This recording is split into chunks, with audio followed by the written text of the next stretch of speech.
ಸವಿ ನ್ಯೂಸ್ಗೆ ಸ್ವಾಗತ. ಚನ್ನಗಿರಿ ಬಿಜೆಪಿಯ ನೂತನ ಅಧ್ಯಕ್ಷರ ಪದಗ್ರಹಣ ಸಮಾರಂಭದ ಅಧ್ಯಕ್ಷತೆಯನ್ನು ದಾವಣಗೆರೆ ಜಿಲ್ಲಾ ಬಿಜೆಪಿಯ ಅಧ್ಯಕ್ಷ ರಾಜಶೇಖರ್ ರಾಜಪ್ಪ ವಹಿಸಿ, ಚನ್ನಗಿರಿ ನೂತನ ಅಧ್ಯಕ್ಷ ಕುಮಾರಸ್ವಾಮಿ ಮಲಾಳ್ ಇವರಿಗೆ ಅಧಿಕಾರ ಸ್ವೀಕಾರ ಮಾಡಿ ಮಾತನಾಡಿದರು.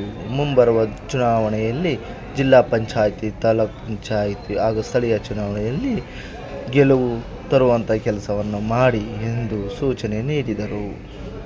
ಸಕ್ರಿಯ ಸದಸ್ಯರ ಬೂತ್ ಕಮಿಟಿಗಳ ರಚನೆ ಆದ ನಂತರ ಮಂಡಲದ ಅಧ್ಯಕ್ಷಗಳನ್ನ ನಾವು ಆಯ್ಕೆ ಮಾಡಿದ್ವಿ. ಅವತ್ತು ಇದೇ ಸಭಾಂಗಣದಲ್ಲಿ ಎಲ್ಲರೂ ಎದುರಿಗೆ ಸಾಕಷ್ಟು ಸಕ್ರಿಯ ಸದಸ್ಯರು ಕೈಗೊಳ್ಳುವ ಮೂಲಕ ಕುಮಾರಸ್ವಾಮಿ ಅವರನ್ನ ಅಧ್ಯಕ್ಷನ ಮಾಡಲಿಕ್ಕೆ ಒಪ್ಪಿಕೊಂಡಿದ್ರು. ಇದನ್ನ ನಾವು ರಾಜ್ಯದ ತಂಡಕ್ಕೆ ಕಳಿಸ್ಕೊಟ್ವಿ, ಈ ತರ ಆಗಿದೆ ಅಂತ ಹೇಳಿ. ನಂತರ ರಾಜ್ಯದ ತಂಡದ ಚುನಾವಣಾ ಅಧಿಕಾರಿಗಳಾದಂಥ ಕ್ಯಾಪ್ಟನ್ ಗಣೇಶ್ ಕಾಣಿಗಳು ಭೈರಪ್ಪನವರಿಗೂ ಆ ಒಂದು ಅಧಿಕಾರವನ್ನ ಕೊಟ್ಟರು.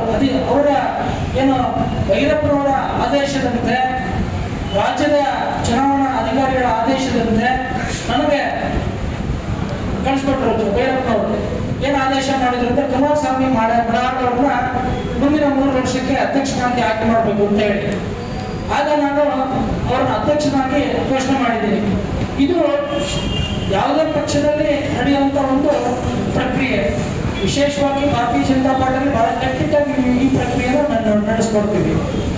ಈ ಮೂಲಕ ಚುನಾವಣೆಯ ಅಧ್ಯಕ್ಷನಾಗಿ ಕುಮಾರಸ್ವಾಮಿ ಅವರು ನಾವು ಮಾಡಿದ್ದೀವೋ, ಮುಂದಿನ 3 ವರ್ಷಕ್ಕೆ ಪಕ್ಷದ ಎಲ್ಲ ಕಾರ್ಯಕ್ರಮಗಳನ್ನ ಏನು ರಾಜ್ಯದಿಂದ ಜಿಲ್ಲೆಯಿಂದ ಬರುತ್ತೋ ಸೂಚನೆಗಳು, ಮುಂದೆ ಕಾರ್ಯಕರ್ತರ ಎಲೆಕ್ಷನ್ ಇದೆ ಅಂದ್ರೆ ತಾಲೂಕ್ ಪಂಚಾಯತಿ, ಜಿಲ್ಲಾ ಪಂಚಾಯತಿ ಚುನಾವಣೆಗಳು ನಮ್ಮ ಮುಂದಿದ್ದಾವೆ. ಆ ಕಾರಣಕ್ಕೋಸ್ಕರ ಪಕ್ಷ ಯಾವತ್ತೂ ಕೂಡ ಕಾರ್ಯಕರ್ತರ ಕೈ ಬಲಪಡಿಸಲಿಕ್ಕೋಸ್ಕರ ಒಂದಷ್ಟು ಕಾರ್ಯಕ್ರಮಗಳನ್ನು ಹಮ್ಮಿಕೊಳ್ಳುತ್ತೆ. ಆ ಎಲ್ಲ ಕಾರ್ಯಕ್ರಮಗಳಲ್ಲಿ ಕುಮಾರಸ್ವಾಮಿ ಅವರು ಅವ್ರ ತಂಡವನ್ನು ಕಟ್ಕೊಂಡು ಹಿರಿಯರ ಮಾರ್ಗದರ್ಶನದಲ್ಲಿ ಅತ್ಯಂತ ಯಶಸ್ವಿಯಾಗಿ ಕೆಲಸ ಮಾಡಬೇಕು ಅಂತ ಕೇಳ್ಕೊಳ್ತೀನಿ. ಹಾಗೆ ಮಲ್ಲಣ್ಣ ಗುರುಪಟ್ಟ ಹತ್ರ ಮತ್ತೆ ಕುಮಾರಸ್ವಾಮಿ ಹತ್ರ ಅತ್ಯಂತ ವಿನಮ್ರವಾಗಿ ವಿನಂತಿ ಮಾಡ್ಕೊಳ್ಬೇಕಂದ್ರೆ, ಚನ್ನಗಿರಿ ಕ್ಷೇತ್ರದ ಎಲ್ಲ ಜಿಲ್ಲಾ ಪಂಚಾಯತಿ ಮತ್ತೆ ತಾಲೂಕು ಪಂಚಾಯತಿಯ ಎಲೆಕ್ಷನ್ ಅಲ್ಲಿ ನಮಗೆ ಕೂತಿರುವಂತ ಎಲ್ಲ ಕಾರ್ಯಕರ್ತ ಬಂಧುಗಳು ಅಧಿಕಾರವನ್ನು ಅನುಭವಿಸುವಂತ ಒಂದು ಪರಿಸ್ಥಿತಿಯನ್ನು ನಿರ್ಮಾಣ ಮಾಡ್ಕೊಳ್ಬೇಕಂತ ವಿನಮ್ರವಾಗಿ ವಿನಂತಿ ಮಾಡ್ಕೊಳ್ತೀನಿ. ಯಾಕೆಂದ್ರೆ ನಮ್ಗಳಿಗೆ ಅಧಿಕಾರವನ್ನು ಕೊಟ್ಟರು ಕಾರ್ಯಕರ್ತ ಬಂಧುಗಳು, ಅವರಿಗೆ ನಾವು ಕೊಡಬೇಕಾದಂತ ಒಂದು ಕಮಿಟ್ಮೆಂಟ್ ಅಲ್ಲಿ ನಾವಿದ್ದೀವಿ. ಆ ಕಾರಣಕ್ಕೆ ಅದರಲ್ಲೂ ವಿಶೇಷವಾಗಿ ವಿರ್ಪಟ್ಟವರ ಕೆಲಸಗಳಿಗೆ ಸರಿ ಮಾತಾಡ್ತಾ ಹೋಗ್ತಾರೆ. ಯಾಕಂದ್ರೆ ಕಾಂಗ್ರೆಸ್ ಇಂದ ಏನ್ ಕೆಲಸ ಆಗಿದೆ ಅಂತ ಇಡೀ ಚನ್ನಗಿರಿ ಕ್ಷೇತ್ರ ಜನರಿಗೆ ಗೊತ್ತಿದೆ. ಒಂದು ಪುಟ್ಟಿ ಮಾಡಕ್ಕಾಗಲ್ಲ ಅಂತ ನಾನು ಅನ್ಕೊಳ್ತೀನಿ. ಇಡೀ ಚನ್ನಗಿರಿ ಕ್ಷೇತ್ರದಲ್ಲಿ ಬೇಡ ರೋಡ್ ನೋಡಿದ್ವಿ, ಫಾರೆಸ್ಟ್ ಅನ್ನು ಕೂಡ ಕಡಿಮಿಲ್ಲ. ಆ ತರದ ಒಂದು ದುರ್ಗತಿಗೆ ಇವತ್ತು ಚನ್ನಗಿರಿ ಬಂದಿದೆ ಕಾಂಗ್ರೆಸ್ಸಿನ ಆಡಳಿತದಲ್ಲಿ. ಇದನ್ನ ಎಲ್ಲ ಜನಗಳು ಕೂಡ ಗಮನಿಸಿದ್ದಾರೆ. ಈ ಒಂದು ಕಾಲಕ್ಕೂ ಮತ್ತು ವಿರ್ಪಟ್ಟ ಅವರು ಮಾಡಿದ ಕಾಲಕ್ಕೂ ಅಭಿವೃದ್ಧಿಯ ವ್ಯತ್ಯಾಸಗಳನ್ನು ನೋಡಿ ನಮ್ಮ ಜನ ಖಂಡಿತವಾಗಿ ಭಾರತೀಯ ಜನತಾ ಪಾರ್ಟಿಯ ಪರವಾಗಿ ವೋಟ್ ಮಾಡ್ತಾರೆ, ಎರಡು ಮಾತಿಲ್ಲ.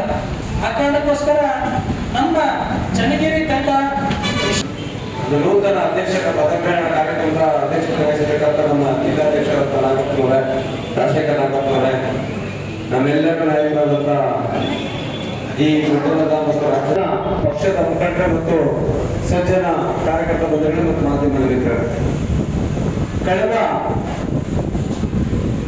2 ತಿಂಗಳ ಚುನಾವಣಾ ಪರ್ವ ಅಂತ ಶುರು ಮಾಡ್ಕೊಂಡು ನಮಗೆಲ್ಲ ಗೊತ್ತಿದೆ.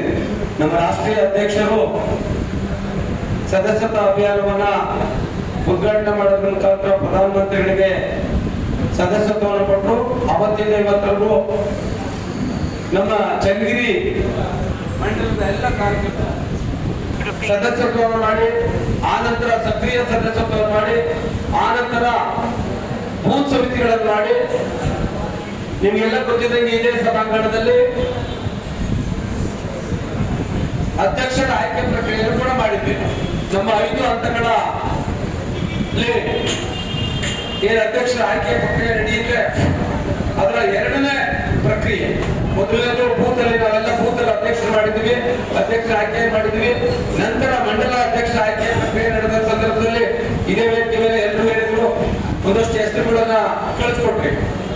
ಇಲ್ಲಿನ ಪ್ರಮುಖರು, ಜಿಲ್ಲೆಯ ಪ್ರಮುಖರ ಜೊತೆ ಎಲ್ಲ ಮಾತುಕತೆ ಮಾಡಿ, ನಿಮ್ಮೆಲ್ಲರ ಜೊತೆ ಮಾತುಕತೆ ಮಾಡಿ ನಾವು ರಾಜ್ಯಕ್ಕೆ ಆ ಹೆಸರುಗಳನ್ನ ಕಳಿಸ್ಕೊಟ್ವಿ. ನಮ್ಮ ಪಕ್ಷ ಗೊತ್ತಿದೆ, ಆಂತರಿಕ ಪ್ರಜಾಪ್ರಭುತ್ವ ನಂಬಿಕೆ ಇಟ್ಟು ಕಾರ್ಯಕರ್ತರನ್ನ ಆಯ್ಕೆ ಮಾಡುವಂಥದ್ದು. ನಾನು ಹೇಳಿದ್ದೆ ಅವತ್ತು, ನಾಳೆ ಯಾರ ಅಧ್ಯಕ್ಷ ಆಗ್ತಾರೆ ಅಂತ ಗೊತ್ತಿಲ್ಲ, ರಾಷ್ಟ್ರೀಯ ಅಧ್ಯಕ್ಷ ಯಾರಾಗ್ತಾರೆ ಅಂತ ಗೊತ್ತಿಲ್ಲ, ರಾಜ್ಯಾಧ್ಯಕ್ಷ ಯಾರಾಗ್ತಾರೆ ಅಂತ ಗೊತ್ತಿಲ್ಲ. ಇವತ್ತಿರುವಂಥದ್ದು ಪದ್ಧತಿ ಪ್ರಕಾರ ಮಾಡ್ತೀವಿ. ಯಾರು ಪಕ್ಷದ ಕೆಲಸ ಮಾಡ್ತಾರೋ ಅವನ್ನ ಸ್ವತ್ತು ಬಿಜೆಪಿ ಅನ್ನೋಂಥ ಮಾತನ್ನ ಹೇಳಿದೆ. ಇವತ್ತು ಕೂಡ ಅದೇ ಹೇಳ್ತಿರೋದು.